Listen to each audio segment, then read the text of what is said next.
All right. Good evening, everyone, and thank you for joining us tonight. My name is Mike Barrett, and I'm going to be walking you through the presentation along with the rest of the project team that's involved in this project. So first off, I just want to thank you all for joining us tonight. I know everybody's busy, and so we always appreciate your time getting involved in these very important projects for the city. And in particular, I want to thank those of you that have attended the first session as well as tonight. Hopefully, this will provide some additional information around some of the questions you were asking at the previous session. So what I'd like to do to get us started tonight is just introduce the project team to you very briefly. So on the call tonight, we have John Smith from EXP. He's the project lead for this project, along with Jean-Louis Godet, who is the team technical analyst. And so when we get into the questions and answers, any questions about the data, I'll probably turn over to Jean-Louis because he was directly involved in the development of a lot of that information that you're going to see with us tonight. As I mentioned, my name is Mike Brent. I'm one of two subject matter experts that's on the team, along with Sherry Arcaro, who unfortunately was not able to join us tonight. And she's really kind of my go-to person that knows a lot about plastics recycling in the Blue Box program, but we'll do our best to answer any questions you might have about what's happening with the Blue Box program in Ontario as well. And then last but not least, we have Alyssa Broadfoot, who I'm going to introduce very shortly. And she's the team's communications specialist.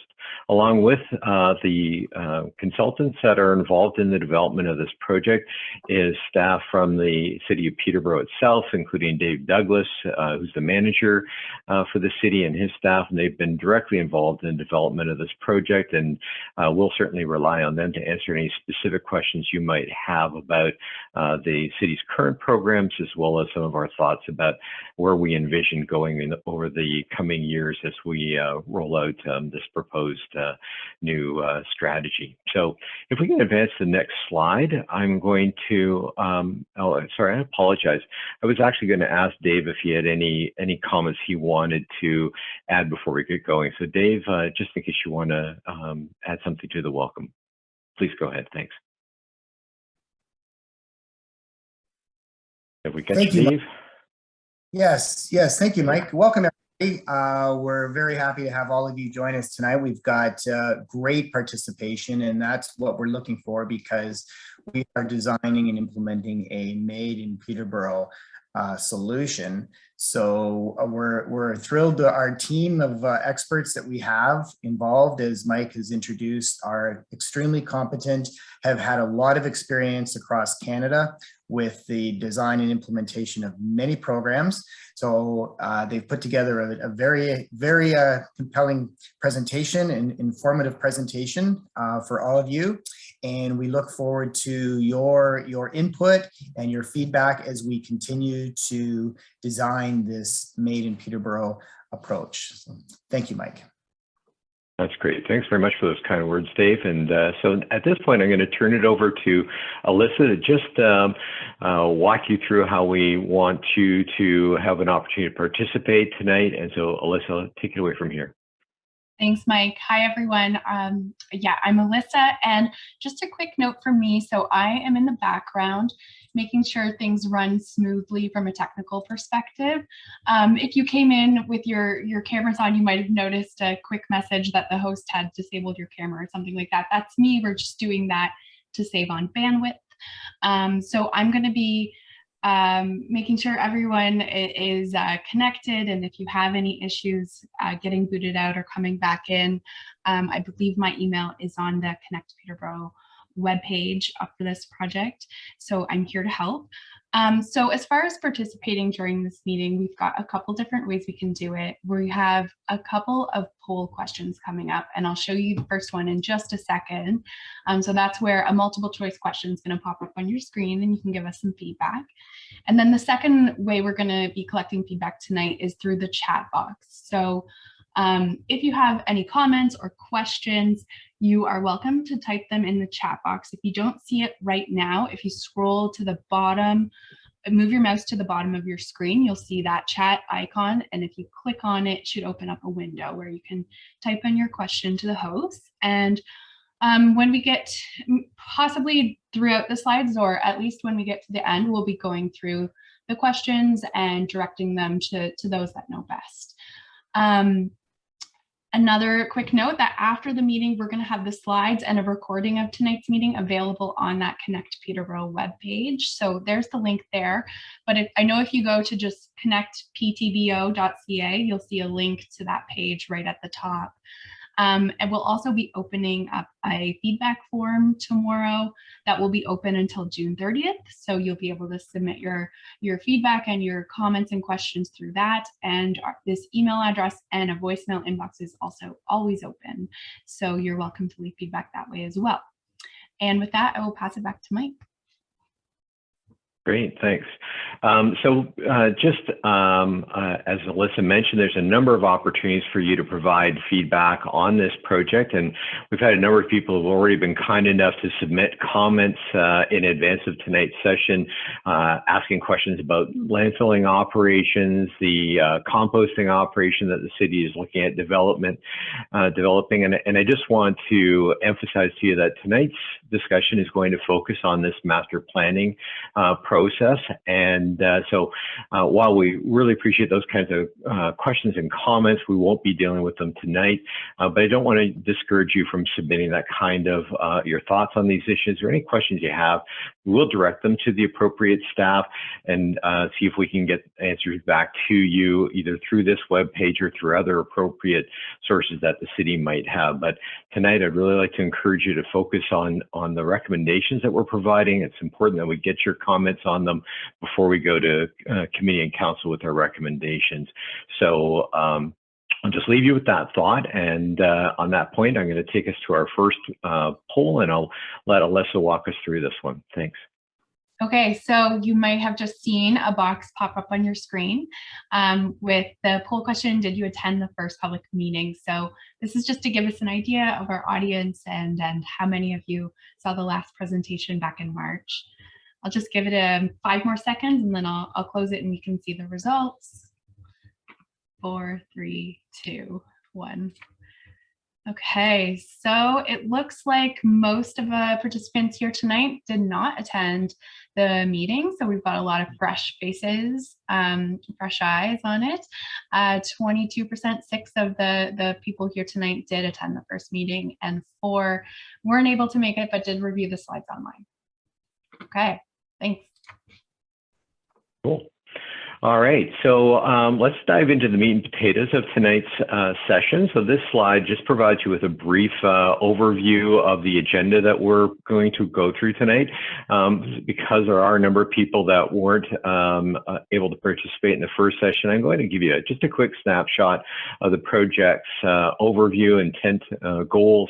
We'll talk a little bit about where we're at in terms of that planning process, get into the recommendations and underpinning rationale behind those recommendations, and then we'll talk about timing, next steps, and then open up the discussion for any questions that you might have. So if we can go to the next slide, please.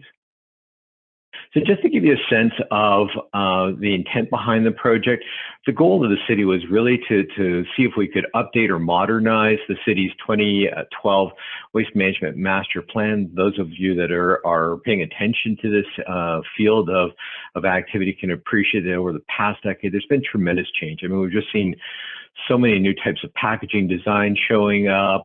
There's been all sorts of new program opportunities. There's a major shift going on with the Blue Box program currently as we speak. So the city's goal was really to see how they could ensure that the master plan continued to evolve and meet the city's both residential as well as other stakeholders' needs, to make sure that we adopted any of the better practices that have been developed over the past decade, all with a goal of ensuring that the city remains a leader in the field of municipal waste management.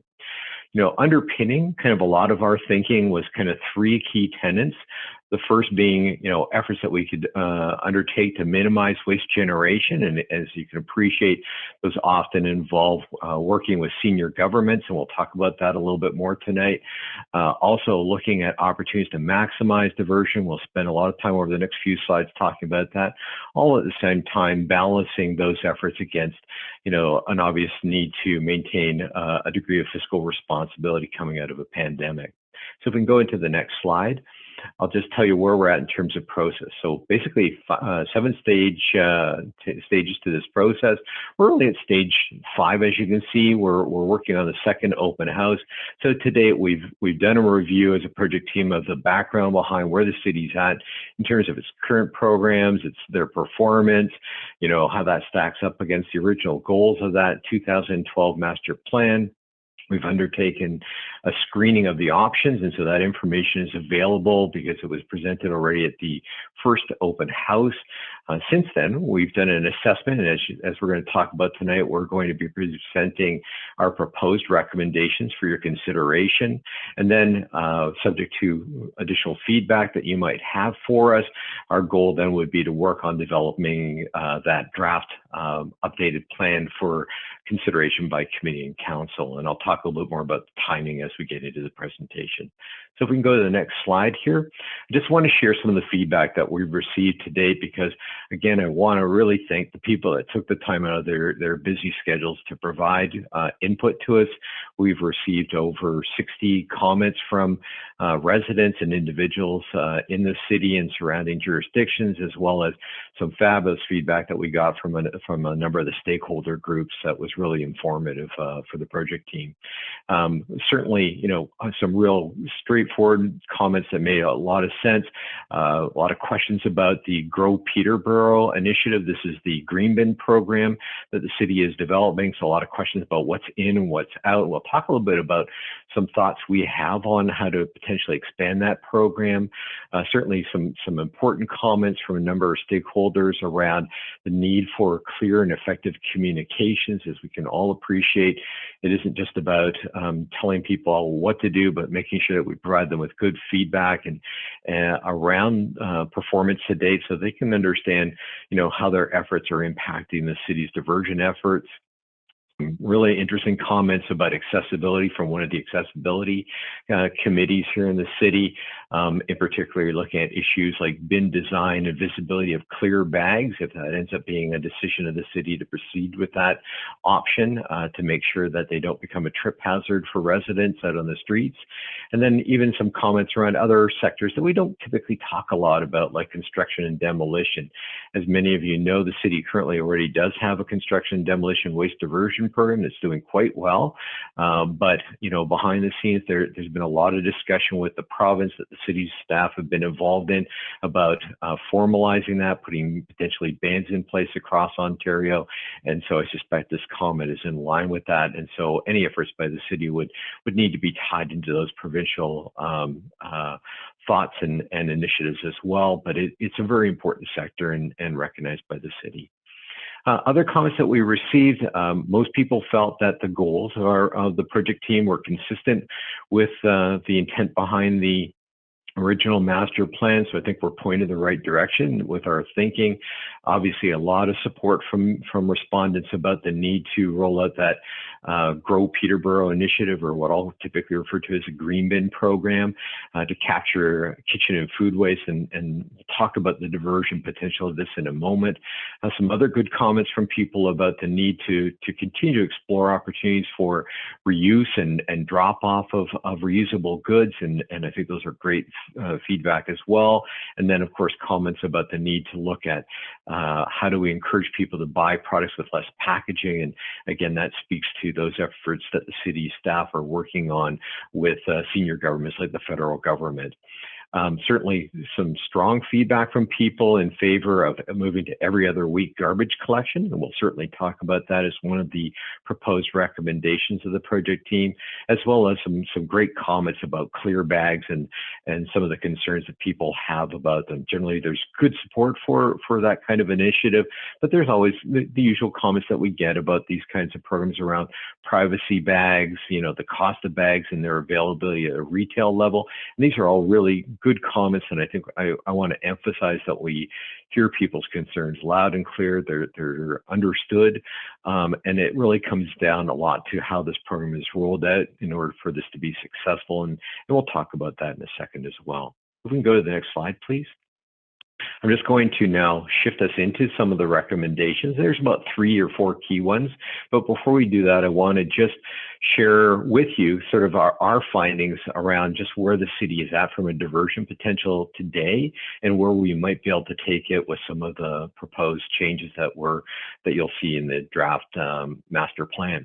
So by way of just a background, the city currently has a diversion rate of about 52%, which is really good for considering that it's really running without that green bin program or our Grow Peterborough initiative. 19% diversion through the current blue box program, 16% through leaf and yard waste diversion, and another 17% through a variety of other programs that the city currently has in place. This is everything from textiles recycling, electronics diversion, as well as some of the other initiatives that I mentioned, like construction demolition diversion. So really, you know, a good solid platform to build a program out, but our goal is really to kind of focus on that 48% that the city's residents, and that's both curbside and multifamily, is currently going to landfill in two groups there. As you can see, the material that we typically set out in garbage cans or garbage bags, as well as other materials like bulky waste. And so if we go to the next slide, please. I want to really focus in on that garbage bag right now. If we set aside the bulky waste for a moment, it's this material, or what we typically put out at the curb in a garbage can or garbage bag, still represents about 40% of what residents are disposing of. It's about 14,000 tons of material. So there's quite a lot going into the garbage right now. And if we go to the next slide, I just want to unpack this for our audience tonight. We had the good fortune that the city had planned ahead and undertaken what we typically call a 4-season waste composition study. These are quite rigorous analyses that we do across Ontario. And the reason we do them across 4 seasons is, as you can all appreciate, the waste stream shifts from season to season. We obviously get a lot more yard waste in the summertime. Around Christmas time or the holiday season, we get a lot more packaging materials. So it's a really good and thorough analysis of what we typically see in the garbage stream. And so for Peterborough specifically, as you can see on this slide, over 40% of what residents currently are throwing in the waste stream is kitchen and food waste. So the rollout of that Grow Peterborough initiative is going to make a fundamental shift here for the city in terms of increasing its diversion rate. But if we also look at some of these other slices of the pie here, about 10% of what's going into the garbage right now is material that could be diverted through the current blue box program. So obviously there's some opportunity for additional diversion there, as well as another 5% that could be diverted through some of the city's other existing programs, textiles, construction, demolition, as I mentioned, electronics. So there's opportunity here for us to do more. And again, that's where that stakeholder feedback was hitting the nail when they said that we need to look at improving effective communications, I think. And so I think that comment really resonated for me when I look at the slide. So if we can just go to the next slide, though. I just want to unpack the other portion of the waste stream here for you very quickly. What's interesting here is that almost 11% of what's residents are throwing out is pet waste in its various forms. So we include kitty litter as well as the pet waste itself. And there's an opportunity here potentially for this material to also be diverted through the city's planned green bin or Grow Peterborough initiative. So this is certainly one of those areas that we're looking for your feedback on. It can be a bit technically challenging because, as you can appreciate, if you've ever gone through any of the city's open spaces or parks or trails, it isn't just pet waste. It's usually pet waste inside of one of those little green doggy bags. And, those bags, if they are certified plastic bags, can be composted in the city's new program. But if people use a regular plastic bag, it ends up going right back out as contamination. So if we pursue adding this to the city's planned Grow Peterborough initiative, again, it'll really mean nailing down good, effective communications with residents about the importance of diverting this material properly so it doesn't end up becoming a contaminant in the waste stream. There's also about 6% of the waste stream that is diapers and sanitary material. And again, that's a waste stream that you'll sometimes see captured in programs like Toronto's, but it's typically only managed through an anaerobic digestion system. And unfortunately, the city really doesn't have the tonnage to drive a program like that cost effectively. So for now, we're not recommending that as one of our options, but it's something to keep an eye on, along with the other 27% that you can see there, which is other items that currently don't typically have a home in a yard waste program or blue box room, but again, might be captured through some of those reuse options and other things that I'll talk about in a second. So if we can go to the next slide then, JL. So I just want to show you what potentially happens from a diversion potential if we start to divert this material successfully. So if we can just pull up the first bar here, you'll remember that I mentioned that the city's currently at over 50% diversion with existing programs. And once it rolls out that new Grow Peterborough initiative, it's going to capture an additional 16% diversion. So that's a big shift. You know, when we added 3 to 7 plastics to the blue box programs in Ontario, that was a whopping 2 to 3%. So you can appreciate this Grow Peterborough initiative is a fundamental game changer in terms of improving the city's diversion potential. And it's also really significant to eliminating some of the environmental hazards that are associated with landfills, whether it's leachate or the groundwater potential for contamination, as well as landfills typically are about 3% of air emissions. And so it's a really important thing from a climate change perspective. I mentioned pet waste earlier. If we could include that in the program, that would increase diversion by an initial 4%. And then if we start to capture the additional blue box and other materials, you can see that it starts to add an extra 4 to 6%, depending on how successful we are in getting people to really participate in these existing programs.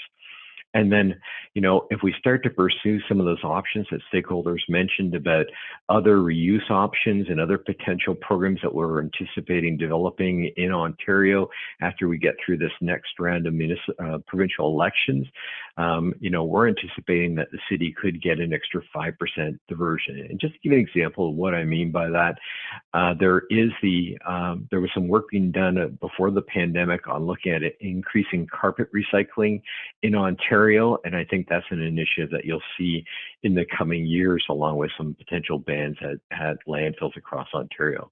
So if we do our job right, we have the potential to divert up to 83% of the city's waste. And I mean, that would be an extraordinary accomplishment. We all recognize that not everybody's going to participate. And so you'll see when we talk about the recommendations, a number of the recommendations we're making are really intended to try and drive maximum participation in these programs to make sure that they're cost effective. So if we go to the next slide, I'll start to unpack that a little bit for you. We've talked quite a bit about the city's Grow Peterborough initiative, what's sometimes referred to as a source separated organics program. It's really intended to target that kitchen and organics waste that we typically all generate from our homes. And as you've heard me say, it really has a significant potential here to improve the city's environmental profile, climate change profile, at the same time maximizing diversion. They're common programs across Ontario. They've been in place for 20 years now, and they really are just a really fundamentally good and sound initiative that we as a team would support the city on. I know the city's already moving this forward, but it's really a good idea, I think. So I'm going to pause here and let Alyssa walk us through our second poll for tonight, because again, we do want to get your thoughts on this issue of pet waste. So Alyssa, I'll turn it over to you. All right, we're launching the question. So you should see it pop out on your screen now. Should the Grow Peterborough program include pet waste? Got 45 people in the room, 15 have answered. Give it a few more seconds.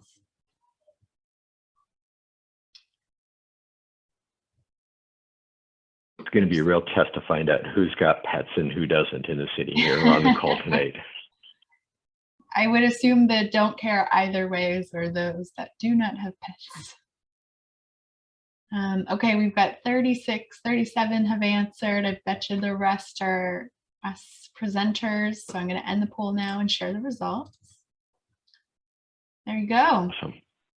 So Cool. 57% say we should include pet waste, 22 say no thank you, and 22 say don't care.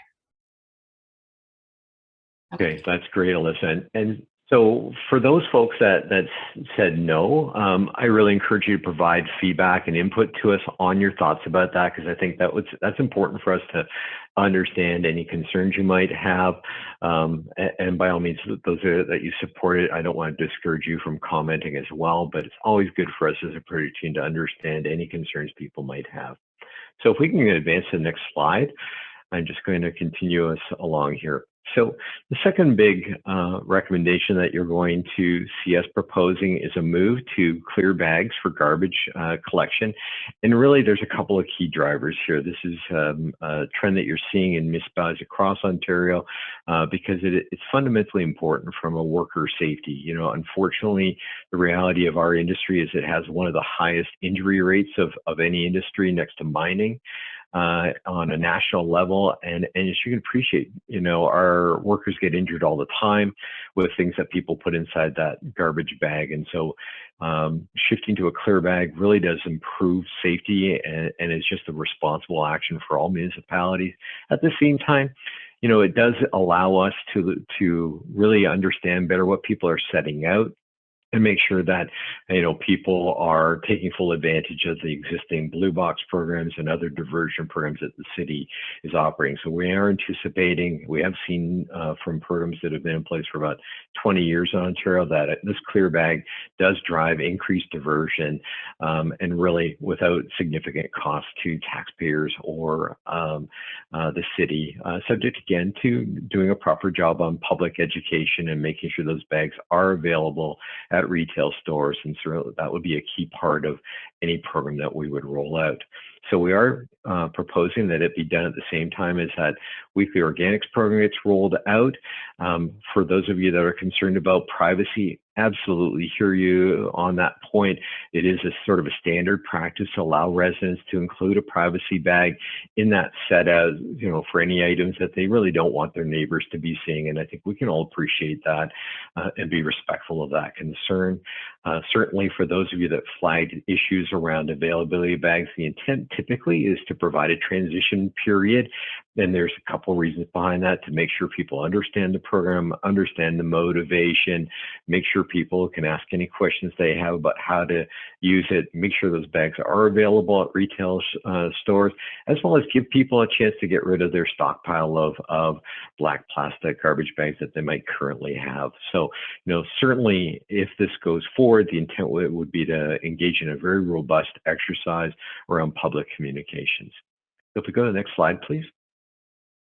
The other key thing that we're recommending is, you know, if we're making this major change and we're suddenly now moving what typically was being set as garbage, now almost half of that material being moved into that green bin, you know, then there's an opportunity here to really start to revisit how the city is collecting its waste curbside. So our proposal is to continue to provide blue box collection as well as organics collection on a weekly basis, and that's really just to move out that smelly stuff out of people's homes in a timely manner so there's no sanitation concerns.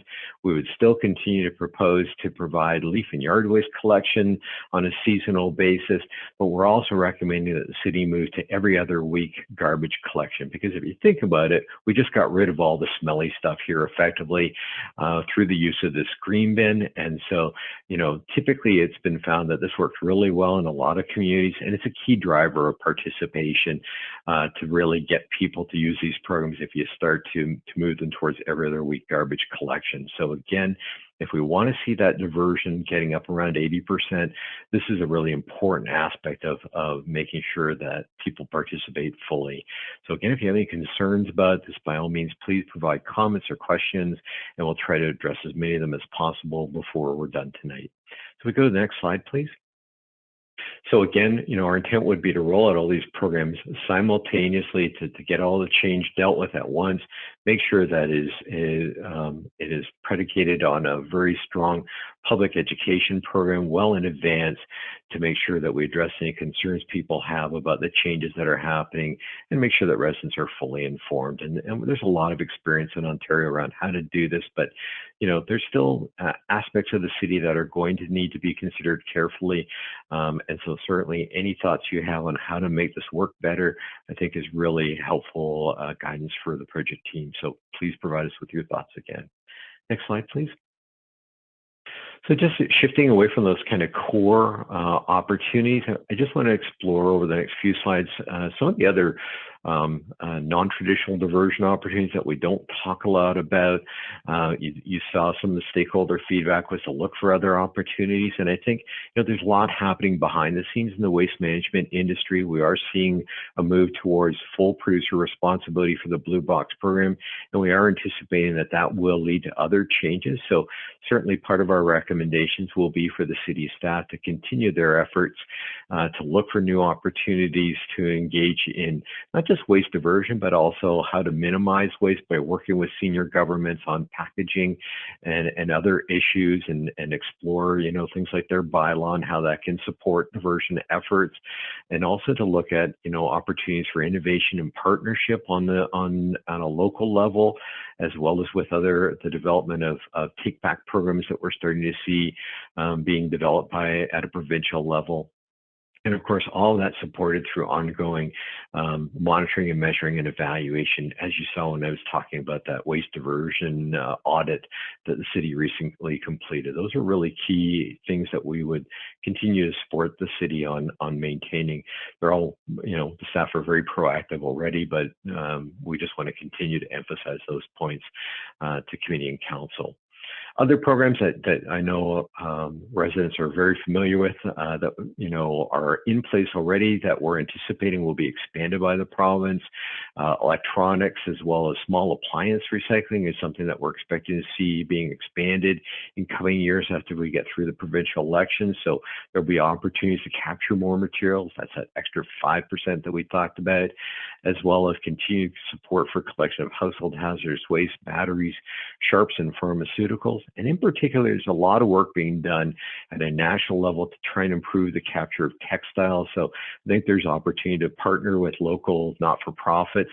And so I think that'll be one of the recommendations that you'll see from us. And again, we're looking for your feedback on what works or doesn't work with these kinds of initiatives on a local level. And then, of course, our recommendation again will be to also seek input from local not-for-profits that are doing work like this on just what their diversion rates look like, because that's all part and parcel of the city's efforts to try and achieve that diversion of over 80%.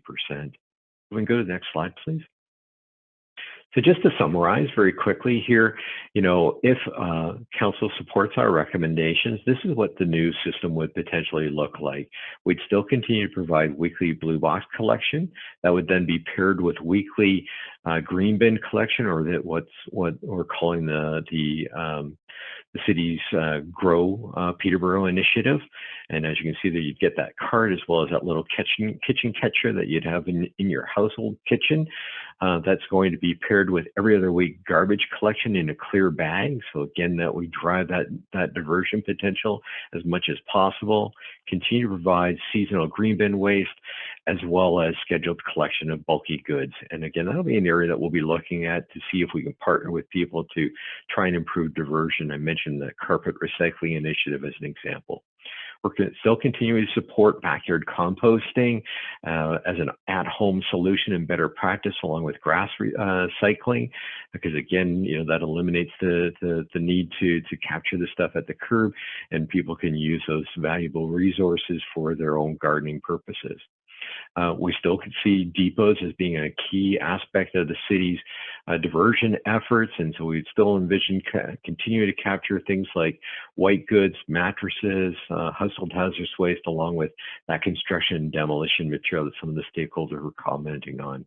And then, as I touched on, we are anticipating at a provincial level that there's going to be a continued drive to expand take-back programs by producer groups. And I know the city's been very active working with the Association of Municipalities of Ontario, which represents municipalities across Ontario, to try and improve producer responsibility and get the people that make these products to take them back and expand those collection systems. And so I think you'll hear more about that in the coming years.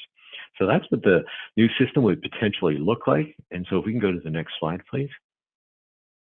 I just want to very quickly touch on timing and next steps, and then we'll open things up for questions.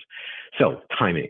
Our goal is to try and complete that updated master plan and get that in front of council for their consideration either in the fall of this year or early into next year after the municipal elections. That would then allow staff to work with stakeholders and interested residents to look at the development of the program, and in particular that promotion and education component, which hopefully you can appreciate is really pivotal to making these programs successful.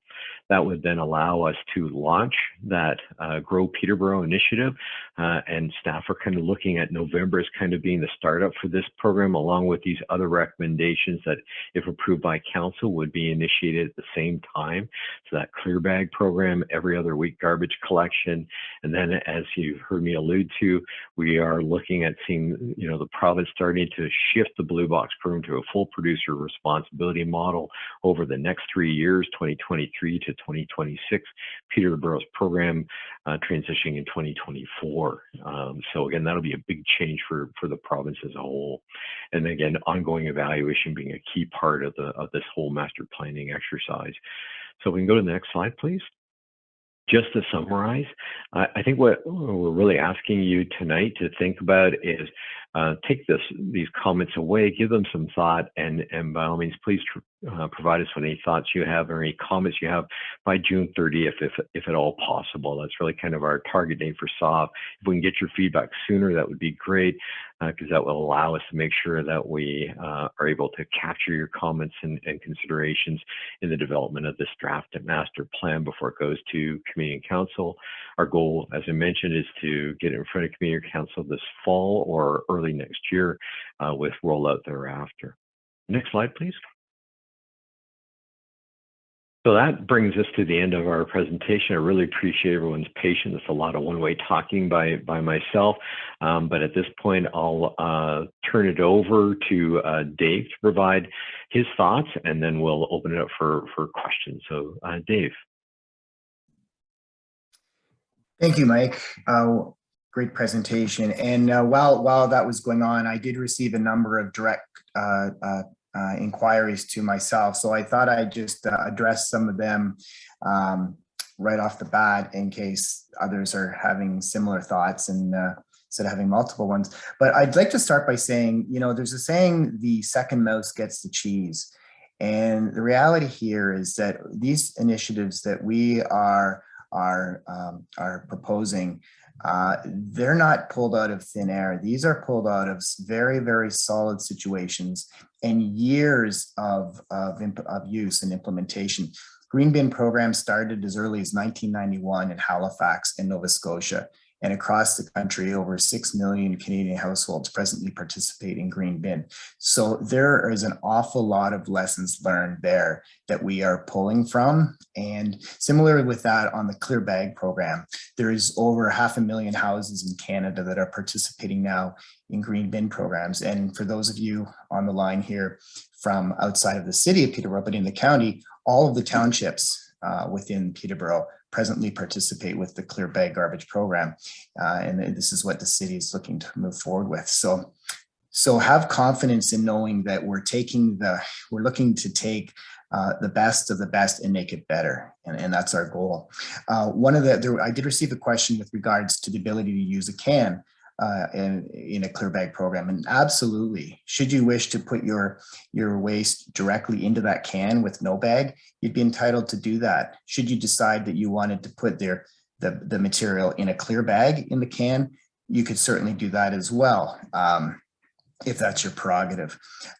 So that is a consideration that will be included in all of this. And we want to make these programs easy for all of the residents, because we know that not everyone has a same situation.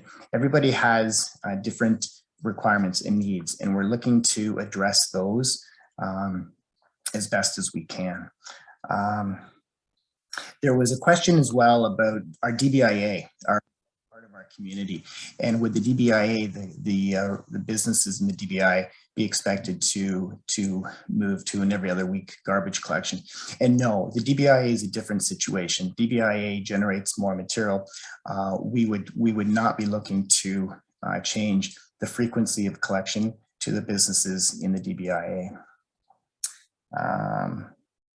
And I guess the other important thing too, as Mike alluded to, materials that we'd love to divert everything, but the reality is we can only divert what has a viable and economic downstream market for us. So as the province and the federal government proceed with regulations directed at the companies that produce this material, hopefully that'll help to stimulate additional downstream markets, or what they call design for the environment, whereby these companies will take into consideration the end of life use or how we can handle it, because we are just one of many, many municipalities, and we really have to deal with what we get. So we'd love to increase it, but there is a fine line too on economics. So we balance the environment with economics.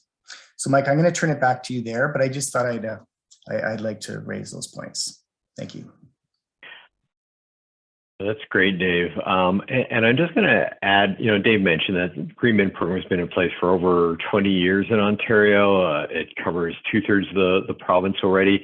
And I know this is a voluntary initiative by the city, and I think we certainly support it. But I will also mention to you that it is something that is being mandated by the province. The province is also looking at banning organics from landfill. So, this is just a direction that everybody's recognized works. We've worked at all the kinks over the years with it.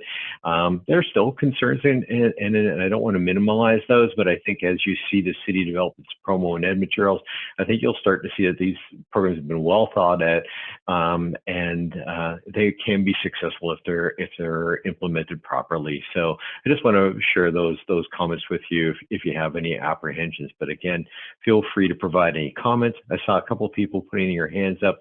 I'm just going to remind you to use the chat feature so that we can sort of coordinate comments and sort of consolidate some of them. But I'm actually going to turn it over to Jean-Louis Godet at this point to walk us through some of the comments that we've received to date, and he'll direct them to who he thinks can best respond to them. So JL, I'll let you dive in here. Thanks. Okay, thanks, Mike. And just to remind people, so as Mike mentioned earlier, so we're focusing on the options and on waste diversion for this presentation. So there's a few programs about a few questions about the GROW program and the siting of the composting facility and about energy from waste. So we're not going to dive into those. What we will do though is some questions that we don't answer here tonight. We'll send them to the appropriate staff and we'll work to get a response back to you. So some of the questions we have received so far tonight about the waste diversion options we're looking at and about waste diversion in general. One question was about, I guess this is for Clear Bag. What provisions will there be for those with adult diapers? One privacy bag won't hold everything.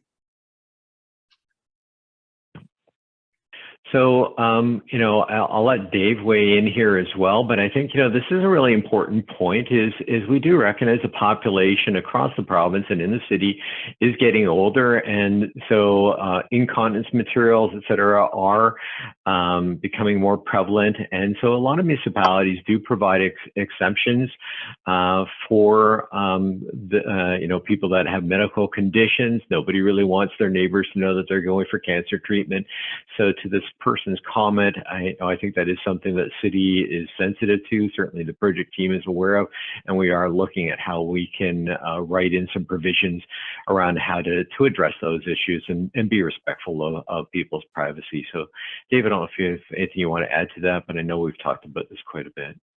Yeah, that's a good point. And in fact, there are programs out there, and they have what's considered a medical exemption container, where people may have a smaller container. Colchester, Nova Scotia is one that I'm well aware of that has it. And absolutely, that will be a consideration that we will be taking very, very serious and looking to address as well.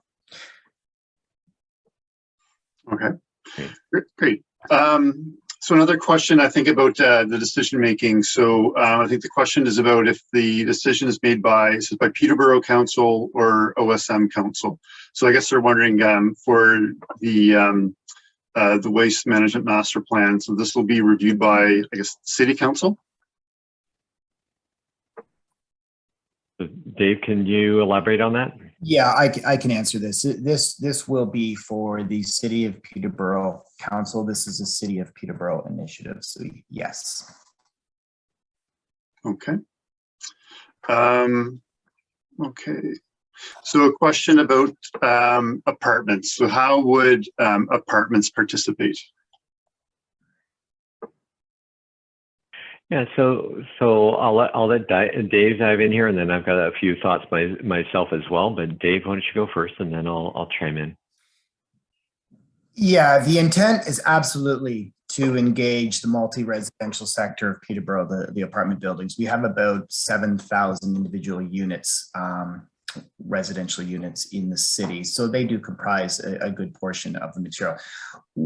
As you can all appreciate, apartments in every community offer quite a different challenge for us in that it's called ownership of material. If an individual at home does something that's not correct, the material can be left at the curb. And then when they come back from work or wherever, they deal with it. In an apartment building, often as soon as the individual deposits the material in a central area, the sense of personal ownership is gone. And then it really comes down to the property manager, et cetera, and maybe ultimately downstream recipient to deal with this material. So on the SSO food program, we're looking at a phase program whereby, call it phase one, the fall, November of 2023. Our initial target is on the single family dwelling, and then we will continue to work with the properties and the groups probably over the next year and educate, because a big thing will be the education within the units to make sure that the right material is being placed into the bins. Obviously, they're not going to have a small 45-liter bin to use. They'll have a larger one. It'll be down in the central area. Residents will be going down, depositing that material into that bin, and then it will be collected as well. On the clear bag program, again, that's going to be difficult to enforce, especially if apartment buildings have chutes and the residents just drop the material down the chute. It's very difficult to enforce that. But through education, we will try to make it as convenient as possible for people to participate in the diversion of the other programs. And on the clear bag program too, the intent here is not to be militant and to go and pick up every bag and go through it and assess, oh, this one has a pop can in it, we can't pick that up. There's absolutely a tolerance level. And the tolerance level, is there because we know that people may make mistakes. We know people have company, family from other communities. Programs are different. So they may not do the right thing. What we're really looking to target are those households that have week over week, multiple bags of garbage placed curbside and no diversion, no blue box. And in this case, no green bin. We can then use this as a way to enforce higher diversion. And that alone will help to swing this pendulum for diversion and try to help us to hit the 76, 80 plus diversion rates. All right. Thanks, Mike. Yeah. That's a great response, David. I actually don't have much to add to it.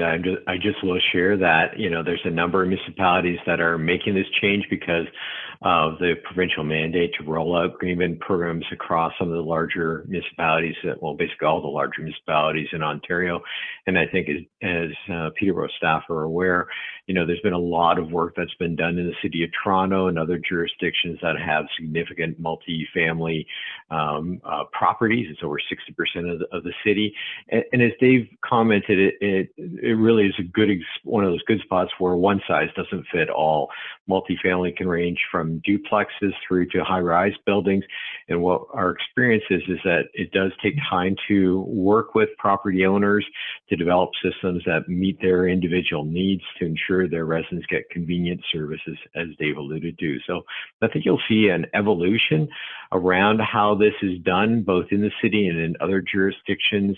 It's been an area that we've been struggling with for decades, just even with blue box recycling. So there's still lots of lessons to be learned here. And again, please share your experiences if you do live in a multi-residential environment. We're always interested in your thoughts on what might work for your resident, and your fellow residents. So JL, what else we got? Okay, so speaking of education, there was a question, will there be a plan to educate or a future education or community video to share? And 2, will a business be able to put green bins to the road with recycling carts? Okay. So I think we're still at the very high level stages around developing thoughts on that promo and ed component. As Dave and staff know, we've talked a little bit about better practices that are in place already in other jurisdictions, but I think, we haven't gotten into too much detail. So again, we'd be looking for your feedback around how you think we should be communicating with stakeholders. And then Dave, I don't know if you want to dive in on that second part of the question about jail. Can you just repeat it for everyone to make sure they've heard it? Sure. Will a business be able to put the green bin to the road with recycling carts? Okay, thank you. First of all, on the comment about videos, personally, I love videos, and I think videos are a fantastic way. And social media, and we have a very, very aggressive and elaborate internal department through communications that is engaged in social media. So absolutely, I am a huge proponent for making sure that we use all avenues, and video would be absolutely one. With regards to the inclusion of commercial restaurants, the commercial sector, our focus here is on the single family program. We don't have, first of all, much clout or jurisdiction over the whole IC&I commercial sector to require them to do certain things to begin with. But should those companies or any company wish to participate, they will have the opportunity to engage with private haulers. Often these locations generate a lot more material than what a single family household will. And bin size for single family that we're looking at is about a 45-liter container. Again, consistent what you see right across Ontario. But some of these commercial sectors might require much larger 240-liter, 360-liter, 3-yard bins, 6-yard bins, etc. So they will have the opportunity to engage with private haulers. However, there will be a lot of direction and education as to what is allowed, because obviously we don't want to have contamination in the mix. Right on. Yeah, a lot of times if you go behind restaurants, you'll see, dome-shaped containers in behind these buildings look like little mini silos. And those are actually underground storage units for food waste and organics. You'll also see small black bins in behind restaurants, and that's for their oil. So a lot of these companies already do divert material. But I think, I suspect that our recommendations will be consistent with what you see in other jurisdictions, that we're going to try to start by walking first before we run, by rolling out that curbside program, then phasing in multi-family collection, and then looking at opportunities to, again, help the IC&I sector or commercial businesses, particularly in the downtown core where you've got restaurants, to look at how they can participate as the city gets their organics program up and running. Because again, we are mindful of the fact that the province is looking to ban organics. So again, I know city staff are pretty passionate about helping local restaurants and local businesses in the downtown core to be able to be successful with this program as well. So stay tuned. You'll see some comments in the plan about that as well. So JL, what's our next question? Okay, so question again, I guess it goes back to containers. So there's a question about what containers would be used and how would they keep out animals. I don't have a garage to keep large containers in. Yeah, that's a great point. I think we've learned a lot over the past couple of decades about container design. You know, the first green bins we thought were pretty straightforward until the raccoons in Toronto found them, and so I think, you know, we've seen quite an evolution in the design of these containers to make ensure they have both animal-proof locks on them. So if you noticed in the slide deck, we had a picture of one of the containers with that orange clasp on it, and you'll find that actually works really well. There are also supplementary systems that, you know, can be made available to help you with any particular problems you might be encountering. If you're like me and you live out on a farm, you know, we do have other visitors come around at night, and so sometimes, you know, a supplementary clip on that container will keep the animals out of there. Dave, anything you want to add to that? Yeah, like that's a very common concern, and you know, I've been involved in programs in British Columbia and Alberta, and their concerns are actually bears and grizzly bears and how they keep the bears out of some of these bins, and it's a little more challenging. Certainly raccoons, every municipality has raccoons, and I mentioned earlier that that this is not new to us. So you know, a vast part of Ontario already has green bin programs in place, so the bin has evolved over the years as well. And as Mike alludes to, the raccoon-proof container, is it perfect? No. Is it not? Is 100%? No, because nothing would be. But is it 99 point or 97, 98 point perfect? Yes. And I want to point out as well that presently, it's not like we're adding a new stream of material that's going to the curb. All of you are dealing with your food waste now.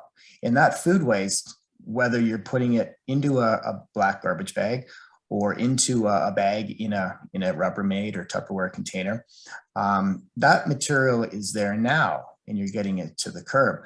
What we're actually doing is we're going to be extracting the targeted material that these animals really want and putting it and giving you a plastic container with the raccoon-proof lid to put it in to protect it. And people participating, the rest of the garbage bag should really be non-inviting to the animals, because there should be nothing in it that they want. The recycling side, we ask people to wash out those containers to help us to have the pure downstream material to the market.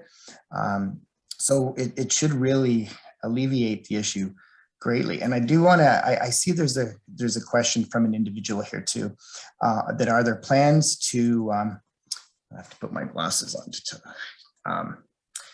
to have garbage bins for every household. The city can be quite a mess on garbage day when people are just using bags. And the reality is that residents, they wish to use garbage bins now, they're available at Canadian Tire, Home Hardware, etc., Home Depot, Costco. And if people place the material curbside in those containers now, we pick it up and we'll continue to do so. But we won't be providing those containers to each household, because also a lot of people don't want to use containers. People like what's called single trip to the curb. They don't have to go and retrieve an empty container at the end of the day. Some people with accessibility, if they're forced to fill that container because of its size, they may have trouble navigating it to the curb.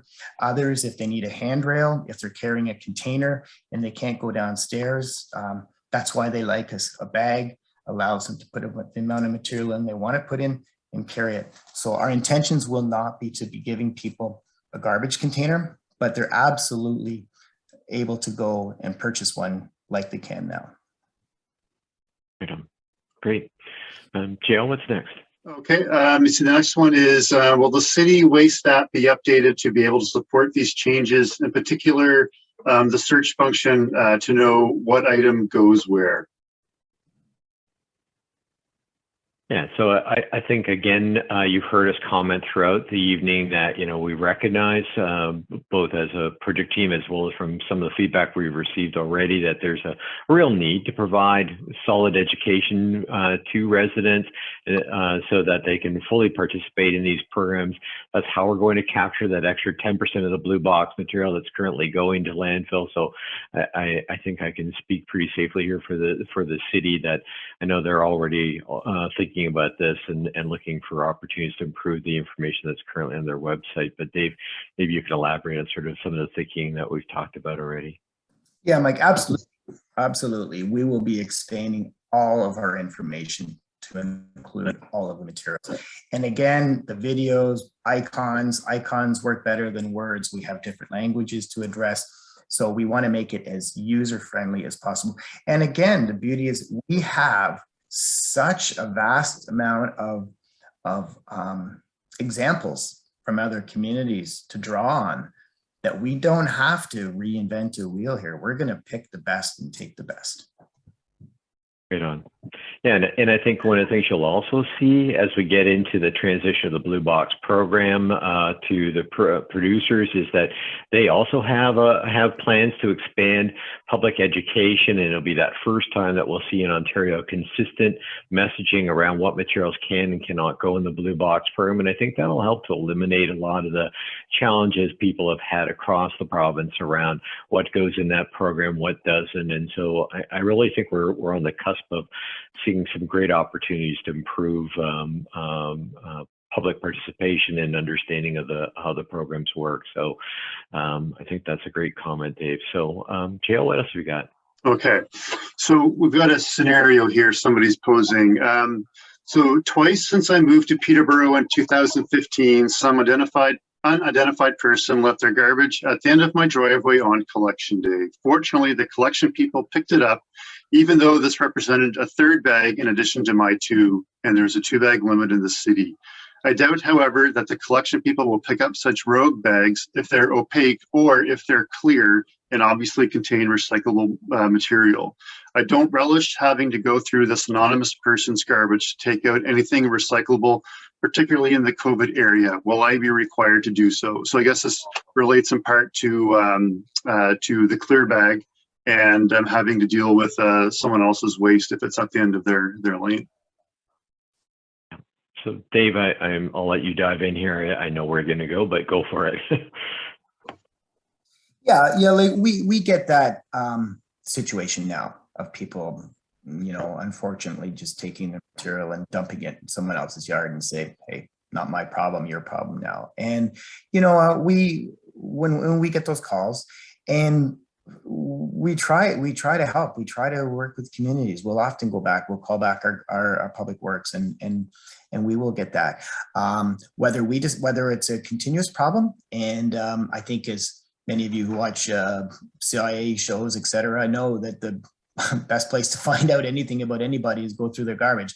And as crafty as these individuals think they are, often they leave something behind, and we can do audits and we can find that sometimes maybe it's a pill bottle or a newspaper or a subscription magazine with their name on it, and just send them a little friendly notice that their waste ended up taking a trip, ended up on their neighbors. They're welcome to go get it or come to the city hall and get it. But that alone, as soon as they know that, and some communities have gone as far as of posting situations in a newspaper. Oh, Mr. Douglas, your material ended up on John Street. Come and get it, and it stops. But of course, illegal dumping is an issue that we have to deal with now, and we'll have to continue to deal with. But we will work with our community on as best we can too. So by all means, if this ever happens to you, call the city's bylaw enforcement people or the city's waste management division, and they, as Dave mentioned, this happens everywhere. We deal with it, pretty routinely, and everybody's got kind of a standard approach, as Dave mentioned it. So by all means, feel free to reach out to the city on something like that. JL?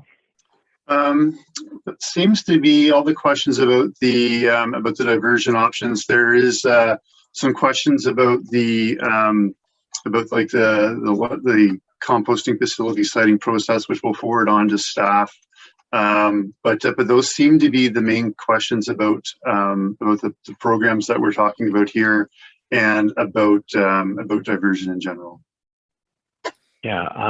So as I mentioned. Go ahead, Dave.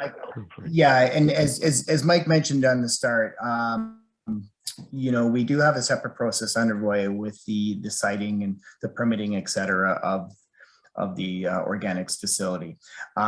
So should you wish to channel those comments through this forum. We'll make sure that they get to the parties. We do have a consultant firm that is working with us on all these. We are going through the full due diligence requirements of the province as we address all of these issues. So certainly we will channel them, but this forum here tonight is not the forum for discussing or directing that issue. Yeah, by all means. So yeah, I'll just echo that comment that, definitely very interested in hearing your comments, because we are building out these facilities across the province. We've got significant experience. John Smith, as I mentioned, is literally in the process of building an anaerobic digestion facility for the city of Toronto. I'm in the process of building or making a recommendation to another municipality with over 100,000 people, a very similar operation. So I think we've got lots of experience, and would love to engage with you on any questions or concerns to try and alleviate those concerns you might have. But again, we won't be doing that tonight. So Dave, yeah, go for it. Yeah, I will add, the system that we've selected, the GORE system, one of the really compelling reasons for accepting is because it's a system that is very readily used in Ontario now. It's in Kingston, it's in Belleville, it's in Caledon, it's in the Niagara region, it's in Arthur, Ontario. So it's a system that we're very familiar with in our Canadian climate. Obviously, we have 4 seasons. So there's a lot of, again, going back to the fact that some of these have been in place for years, many years. So there's a lot of lessons learned, technology changes, evolutions that we are able to capitalize on. So we're not coming out with a brand new black box system. We're coming out with technology that is tried and proven elsewhere. Yeah, for sure. And again, happy to engage with folks about that another day. We've all had a lot of experience in this field, and would happily answer any questions you have. So we can go to the next slide, please. So just to wrap things up, first off, again, I really want to thank everyone for participating tonight. I'm sorry that we weren't able to get into some of those comments that you might have wanted to talk about, but again, encourage you to provide any feedback that you have on waste management in general. I know the city staff, I've worked with them for over a decade. I know they're pretty engaged on this issue. Would love to hear your feedback, and there's a number of opportunities here for you to provide comment, as you can see on the screen, either by using the feedback form or just sending us an email or a phone call. So by all means, please engage with us. And Dave, go for it. Yeah, I'm just going through the other chats, and I know we're going to receive and address a lot of these comments as well. But I do see one that I would like to address now from Cheryl, and the question is, what percentage of blue box material that goes to the local recycling depot, or I guess what we collect at curbside and take it to our MRF, our recycling facility, is actually recycled and finds a buyer, I guess, for recycling or reuse. And Cheryl, that your comment may have actually be stemmed from an article that was in the Toronto Star this weekend called the Myth of Plastic Recycling. And because there is concern about what happens to this material when it gets collected, where does it go? And I certainly will not speak for all municipalities, but I will speak for Peterborough in that our material, when it's collected, and our collector, Mterra, who processes the material, they have downstream markets. And on the plastic side, for instance, they actually own a plastic recycling company in Sarnia called Revital. And we deal with another one in Listowel called EF Plastics for film in that. So we receive revenue for the commodities that are collected, baled, processed. So of all the material that comes in, and again, people make mistakes, they put the wrong material in the blue box sometimes, and it doesn't have a market, or maybe it's too small, it falls through our lines. But about 85 to 90% of what we receive in our recycling stream, we are able to market downstream. And that ranges from newsprint to box board to cardboard, aluminum cans, steel plant cans, glass, PET plastic number 1, HDP number 2, our mixed plastics. We recycle over 13,000 mattresses a year that we collect. So we do have a very, very solid program in place in the city of Peterborough. Peterborough was actually the first municipality in Ontario to start recycling LDP film, which is plastic bags, number 4. We continue to do that right now through our Bag Your Bags program, and it's very successful. And we do have downstream markets. Other communities where a lot of it's commingled, be it a cart or whatever, maybe they don't have as good recycling systems. Our recycling facility was just rebuilt in 2019 with state-of-the-art optic separators. It's quite an amazing feat, an amazing system. And it's the newest MRF in Ontario. So we are able to create a very clean material. And with the help of all of you, our residents, processing this in your house and cleaning it, putting it into the container bin or the fiber bin helps us to ensure that we are able to create a material that does have a market. So Cheryl, about 90% of what we receive, we're able to market. Thanks. Great comment, Thanks for the Dave. question. Yep. All right, folks. Well, look, again, I just want to thank you all for taking time out of your evening to share your thoughts and comments with us tonight, to hear us out. And so again, if you have any comments, by all means, feel free to share them with the city staff or with the project team through either the links that we provided or through a direct phone call. And again, if you can do so by June 30th, we'd really appreciate it. That way we can make sure we capture your comments. You have time to consider them and develop thoughtful responses in that updated master plan that's going to go to council. So at this point, on behalf of the project team and the city staff, I want to thank you again for participating tonight. And Dave, if you have any final words, I'll turn it to you.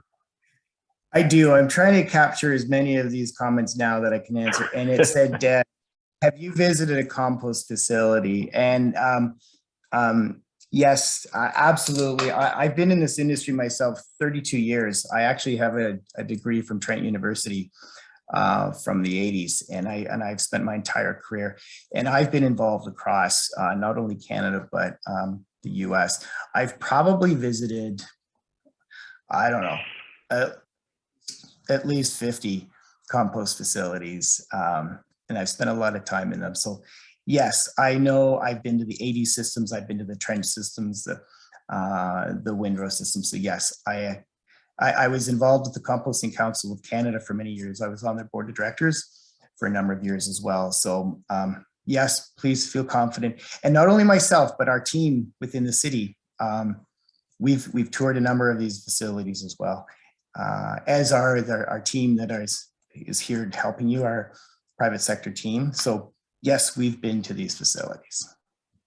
So thank you for that question. Yeah, it's a fair question, and I think people's concerns are very legitimate about these facilities.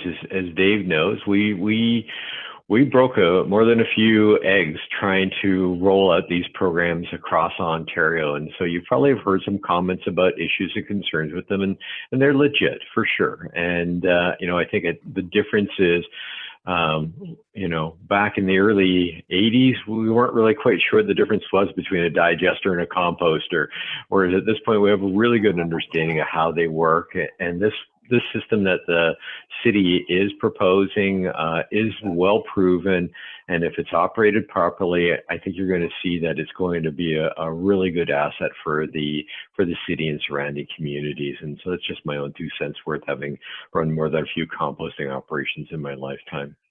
So again, I'm going to wrap things up here, and thank you for participating tonight. And I look forward to seeing any other comments you might have. But Alyssa or Jean-Louis, I'll leave it to you guys to sign us all off at this stage. I'll do it. Thanks, Mike. I just wanted to say one more thing, that the recording of tonight's meeting and a PDF of the slides will be posted on that website, the webpage tomorrow. So that's it. Thanks everyone for coming, and have a great night. Good night, everyone.